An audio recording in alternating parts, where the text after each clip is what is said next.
Hello everyone, welcome to my YouTube channel Pooja Pandey chemistry.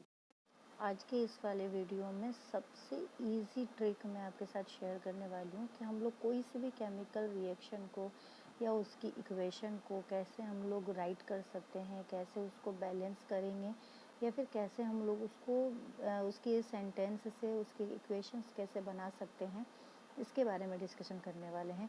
तो इस video को मतलब डीपली आप देखिएगा और कोई प्रॉब्लम आए तो उसको कमेंट सेक्शन बॉक्स में लिख दीजिएगा, लेकिन इसको बहुत मतलब बारीकी से समझिएगा क्योंकि ये बहुत अच्छा ट्रिक होने वाला है और बहुत इजी तरीके से मैं आपको सिखाने वाली हूँ कि इसको कैसे हम लोग करने वाले हैं यार, कैसे हम लोग इस केमिकल कोई सी भी केमिकल रिएक्शन को हम लोग पढ़ के उसकी इक्वेशन बनाकर उसको बैलेंस करें। तो चलिए let's start over this video, how to write chemical equation and how to balance chemical equation of the reaction. The simplest way to do this is to write it in the form of a word equation. For example, कोई सी भी chemical reaction है उसके sentence को simplest तरीके से पहले हम लोग उसके वर्ड इक्वेशन के अंदर कन्वर्ट करते हैं। पहला पॉइंट है अपना कि कोई सा भी सेंटेंस हो, कोई सी भी केमिकल रिएक्शन हो, सबसे पहले उसका वर्ड इक्वेशन बनाया जाए। तो पहला पॉइंट आता है। अब इसके कुछ एग्जांपल्स, कुछ ट्रिक्स मैं आपको दे रही हूँ, कुछ पॉइंट्स के अकॉर्डिंग हम लोग कोई सी भी केमिकल रिएक्शन को लिखेंगे और समझेंगे। तो पहला पॉइंट है उसका सेंटेंस, कैसे सेंटेंस हमको दिए जाएंगे, किसी भी केमिकल रिएक्शन की थ्योरी कैसी होगी और फिर हम उसको कैसे रिएक्शन में कन्वर्ट करेंगे, उसका इक्वेशन कैसे बनाएंगे।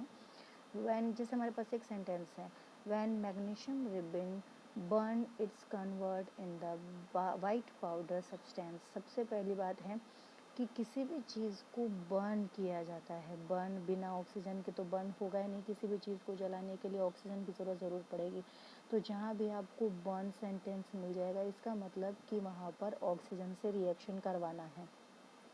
मैग्नीशियम की रिबिन लेनी है, तो मैग्नीशियम की रिबिन जनरली हम लोग जितने भी रिएक्शंस पढ़ते हैं वो तो अगर प्रैक्टिकली देखा जाए तो साइंस तो प्रैक्टिकल के अकॉर्डिंग ही होती है, लेकिन इतने सारी रिएक्शंस के सारे प्रैक्टिकल्स हम लोग नहीं कर पाएंगे, इसीलिए इक्वेशंस के थ्रू ही हम लोग जानते हैं उसके बारे में। तो मैग्नीशियम रिबिन का मतलब होता है कि हमें ओनली मैग्नीशियम से मतलब है, आपको इक्वेशन में मैग्नीशियम को लिखना है। मैग्नीशियम की रिबिन है या उसकी स्ट्रिप है उससे कोई मतलब नहीं है। कन्वर्ट इन वाइट पाउडर, तो कहने का मतलब कि आपने जब मैग्नीशियम रिबिन को जलाया तो वो कन्वर्ट हो गया वाइट पाउडर सब्सटेंस में। तो ये एक तरह से केमिकल रिएक्शन है जिसमें मैग्नीशियम रिबिन एक रिएक्टेंट है, ऑक्सीजन एक रिएक्टेंट है, जो आपस में रिएक्ट करके सब्सटेंस बना रहे हैं वाइट पाउडर सब्सटेंस। अब वो वाइट पाउडर सब्सटेंस की जगह मैग्नीशियम ऑक्साइड भी दे सकता है, लेकिन कई जगह ऐसा होता है कि उसका प्रोडक्ट का नाम ना देकर वो पाउडर या फिर कुछ केमिकल या लिक्विड का नाम बता देगा, और कई जगह ऐसे भी कह देगा कि मैग्नीशियम ऑक्साइड ही बन गया। तो वो सब प्रॉब्लम्स को हम लोग बाद में सॉल्व करेंगे कि पता कैसे चलेगा कि जो प्रोडक्ट है वो वही बनने वाला है। देखिए, हम लोगों ने एक थ्योरी भी पढ़ी थी 9th क्लास में कि कोई सा भी सब्सटेंस है या नेचर का एक रूल होता है कि किसी भी एटम को या उसके बने हुए मॉलिक्यूल्स को ना तो हम डिस्ट्रॉय कर सकते हैं और ना ही उसको हम लोग फॉर्मेट कर सकते हैं, ना तो उसको बनाया जा सकता है और ना ही उसको डिस्ट्रॉय किया जा सकता है। तो ये चीज़ आप दिमाग में रखिएगा कि अगर कोई सा भी रिएक्टेंट है तो उसी के बेस पे प्रोडक्ट बनेगा। अगर मैग्नीशियम का कोई रिएक्टेंट है तो मैग्नीशियम से रिलेटेड ही उसका प्रोडक्ट भी आएगा। अगर मिल्क है तो मिल्क से कर्ड ही बनेगा, जो मिल्क का एक प्रोडक्ट होता है। नेक्स्ट कोई सा भी अलग प्रोडक्ट बन ही नहीं सकता है, ठीक है। तो इस बात को हम लोगों ने पहले समझा। नेक्स्ट पॉइंट है आपका वर्ड इक्वेशन। अब आपने अगर इस सेंटेंस को समझ लिया है तो उसको आप वर्ड इक्वेशन में लिखिए। अब वर्ड इक्वेशन कैसे लिखेंगे कि मैग्नीशियम की रिबिन थी, उसको बर्न किया जा रहा है और वो वाइट पाउडर में कन्वर्ट हो गया है। तो इस तरह से आपने वर्ड इक्वेशन, इसको वर्ड में ही लिखा है। अभी आपने कोई फॉर्मूला वगैरह नहीं लिखा, उसी चीज़ को आपने शॉर्ट ट्रिक में लिखा है। अब आपको ये ध्यान रखना है, पहला remember it, left hand side में आप हमेशा रिएक्टेंट लिखना है, यानी कि जो नया प्रोडक्ट बनाएगा उसे ही तो रिएक्टेंट कहते हैं। हमने प्रीवियस वाले वीडियो में मैंने आपसे शेयर किया था एक वीडियो जिसमें रिएक्टेंट क्या होता है, प्रोडक्ट क्या होता है, केमिकल रिएक्शन किसे कहते हैं, वो सब मैंने आपके साथ शेयर की थी। तो वही चीज़ हम समझेंगे कि रिएक्टेंट को हमेशा लेफ़्ट हैंड साइड में लिखेंगे और यहाँ पे मैग्नीशियम और ऑक्सीजन एक रिएक्टेंट है, यहीं आगे प्रोडक्ट बनाएगा, ठीक है। और right hand side always product, और राइट हैंड साइड में आपको हमेशा प्रोडक्ट लिखना है, ठीक है। इतना clear. We use arrow sign for the indicating reaction undergoes from reactant to product. अब आपको यहाँ पे एक एरो के साइन का यूज़ करना है जो ये इंडिकेट करेगा कि रिएक्शन रिएक्टेंट से प्रोडक्ट की तरफ हो रहा है। रिएक्टेंट प्रोडक्ट बनाने वाला है, मिल्क से कर्ड बनने वाला है, तो ये एरो का साइन उसी चीज़ को इंडिकेट करेगा। ओके, सेकंड पॉइंट तक अपना क्लियर हुआ कि रिएक्टेंट हमें लिखना है, वर्ड में ही लिखना है, एरो का साइन लगाना है, लेफ्ट हैंड साइड में रिएक्टेंट लिखना है, राइट हैंड साइड में आपको प्रोडक्ट लिख देना है। प्रोडक्ट का नाम मैंने यहाँ पे नहीं लिखा है, इसीलिए हम लोग वाइट पाउडर ही लिखेंगे। अब अपना थर्ड पॉइंट आता है कि उसका फॉर्मूला लिखा जाए। इक्वेशन बनाने के लिए तो फॉर्मूला ही इम्पोर्टेंट होता है। तो magnesium plus oxygen white powder, ये हमारा वर्ड इक्वेशन था। मैग्नीशियम को कैसे इंडिकेट करते हैं, mg से। मैंने ये सारी चीज़ें वीडियो में, प्रीवियस वाले वीडियो को आप देखिए मेरे चैनल को ओपन करके, और उसमें देखिए कि मैंने आपको 30 तक के एलिमेंट्स के नाम दिए हैं, तो उससे पता चल जाएगा कि मैग्नीशियम को कैसे लिखा जाता है। ऑक्सीजन, एक बात, एक ट्रिक आप हमेशा ध्यान रखिएगा कि कोई सी भी गैस हो वो अपने 2 मॉलिक्यूल्स के साथ में होते हैं, 2 एटम के साथ में होते हैं। जैसे अगर ऑक्सीजन गैस है तो हम O2 लिखेंगे, अगर क्लोरीन गैस है तो हम लोग Cl2 लिखेंगे, अगर हाइड्रोजन गैस है तो H2 लिखेंगे, अगर ब्रोमीन गैस है तो Br2। मतलब कोई सी भी अगर गैस के मॉलिक्यूल्स होते हैं तो उसमें 2 एटम पार्टिसिपेट करते हैं। ऑक्सीजन के यहाँ पे 2 एटम, क्लोरीन के यहाँ पे 2 एटम, क्योंकि ये सब अभी गैस फॉर्म में है, तो आपको इतना ध्यान रखना है। तो आपने ऑक्सीजन लिख दिया, प्रोडक्ट क्या बनेगा पता नहीं, लेकिन मैंने आपको अभी जस्ट बताया कि 9th क्लास में हम लोगों ने पढ़ा है कि कोई सी भी चीज़ अगर नेचर में है तो ना तो उसको डिस्ट्रॉय किया जा सकता है और ना ही उसको फॉर्मेट किया जाता है। वो जो है वही आगे बस वन फॉर्म से अनदर फॉर्म में कन्वर्ट किया जा सकता है। तो मैग्नीशियम और ऑक्सीजन डिस्ट्रॉय नहीं होगा, बल्कि इसी का एक नया फॉर्म बन के आएगा। अब क्या बन के आएगा, मैग्नीशियम अगर ऑक्सीजन से रिएक्ट करेगा तो मैग्नीशियम का ऑक्साइड बनाएगा। अब हमें पता कैसे चलेगा कि मैग्नीशियम का ऑक्साइड बनाएगा, तो मैग्नीशियम, ये तो कंफर्म है कि मैग्नीशियम ऑक्सीजन से ही जुड़ने वाला है, तो यहाँ पे मैग्नीशियम और ऑक्सीजन को लिख दीजिए। फिर मैंने आपसे एक वीडियो शेयर करी थी कि हम लोग फार्मूला कैसे बनाते हैं, बस वही काम आपको यहाँ पे करना है कि मैग्नीशियम को ऑक्सीजन के साथ उसका फॉर्मूला बना देना है। तो मैग्नीशियम का चार्ज +2 होता है, ऑक्सीजन का चार्ज -2 होता है। अगर सेम चार्जेस होते हैं तो कट जाते हैं और Mg और O एज इट इज़ यहाँ पे उतर जाएगा। तो इस तरह से जो प्रोडक्ट अपना बनेगा वो मैग्नीशियम ऑक्साइड का बनेगा, जो हम यहाँ पे लिख देंगे। इसका मतलब क्या हुआ कि जो वो वाइट पाउडर हम लोग पढ़ रहे थे वो मैग्नीशियम ऑक्साइड का होता है, ठीक है। इतना क्लियर हुआ आप लोगों के साथ। अब एक इसी में एक मेथड आता है, हिट एंड ट्रायल मेथड। किसी भी केमिकल इक्वेशंस को बैलेंस करके लिखना हिट एंड ट्रायल मेथड कहलाता है। तो बैलेंस कैसे करेंगे वो भी हम आपके साथ एक नए वीडियो में शेयर करेंगे, वो अलग बात है। सबसे पहले आप केमिकल इक्वेशन लिखना सीख जाएं, उसके बाद में हम लोग बैलेंसिंग भी सीखेंगे। नेक्स्ट क्वेश्चन ले लेते हैं। जैसे अपने पास इक्वेशन है, zinc react with sulphuric acid and it's gives zinc sulphate and hydrogen gas.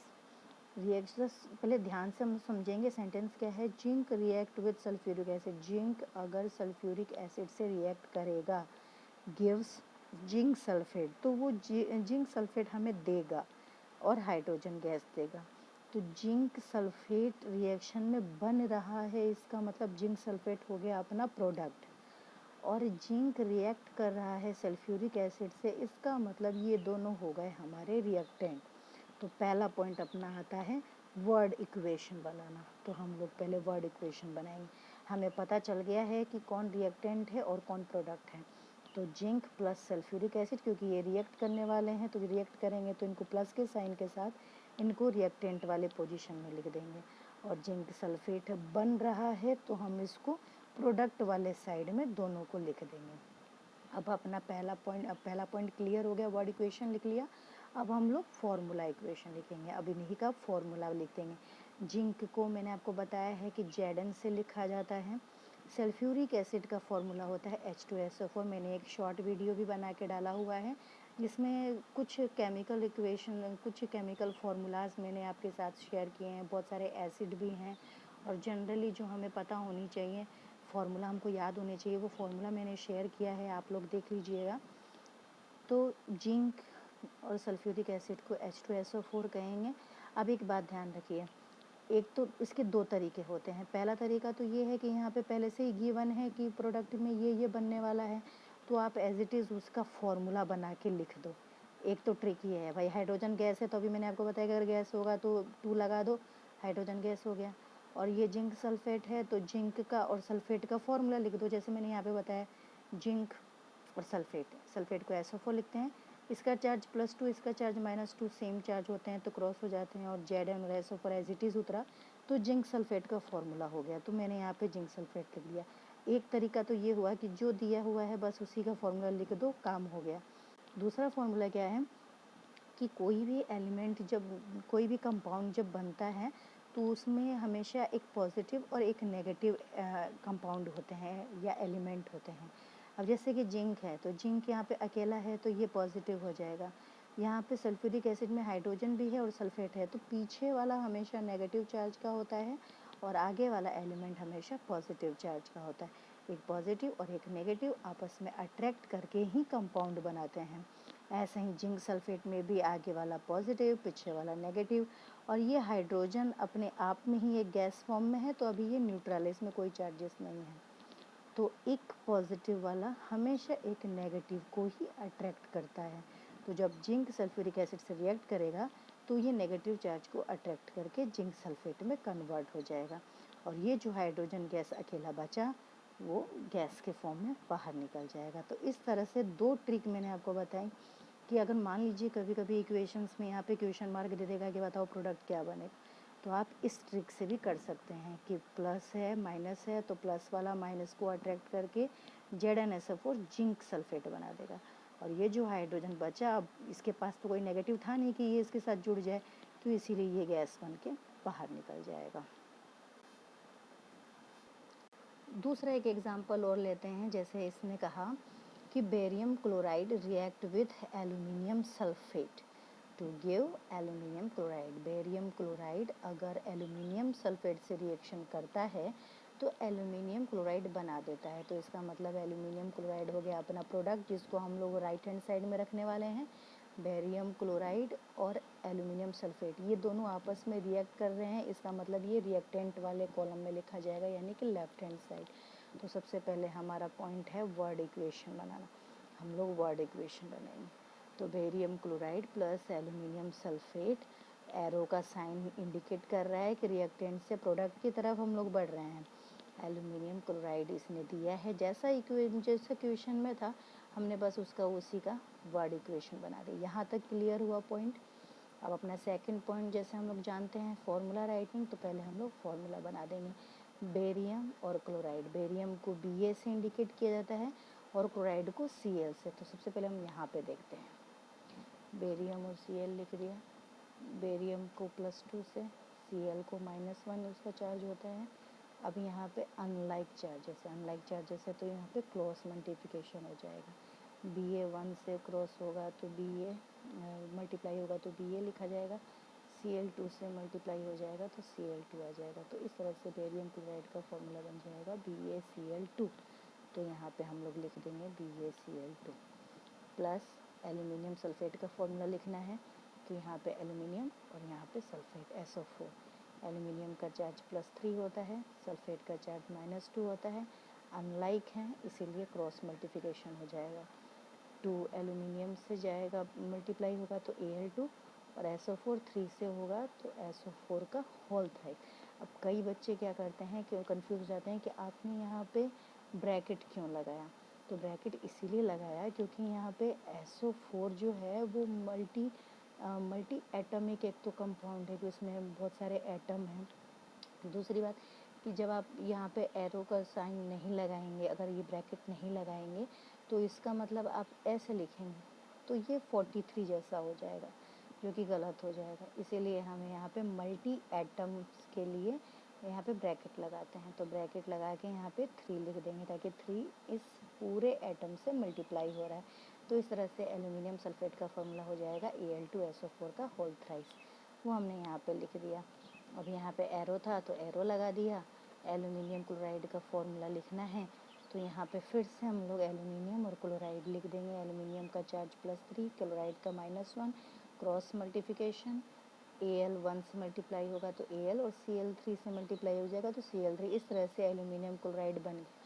अब क्वेश्चन में तो बस यही दिया था कि प्रोडक्ट में एल्यूमिनियम क्लोराइड बन रहा है, लेकिन इसके अलावा भी प्लस माइनस जब आप करते हैं तो Ba का जो प्लस है वो एल्यूमिनियम के माइनस वाले सल्फेट के पास जाके BaSO4 भी बनाता है, यानी कि ये नेक्स्ट प्रोडक्ट बना। ये तो अपना मेन प्रोडक्ट है और ये बाई प्रोडक्ट के फॉर्म में जाएगा, यानी कि इस रिएक्शन में ये चीज़ भी बन रही है।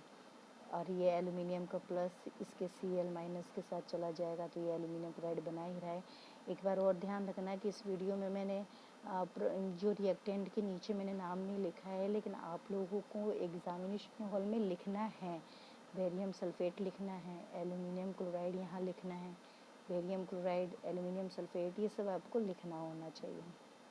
ठीक है, नेक्स्ट क्वेश्चन देखिए। Calcium hydroxide reacting with carbon dioxide. अब यहाँ पे पहले से ही हमारे पास वर्ड इक्वेशन गिवन है, तो बस आपको फॉर्मूला राइट करना है और बैलेंस करना है।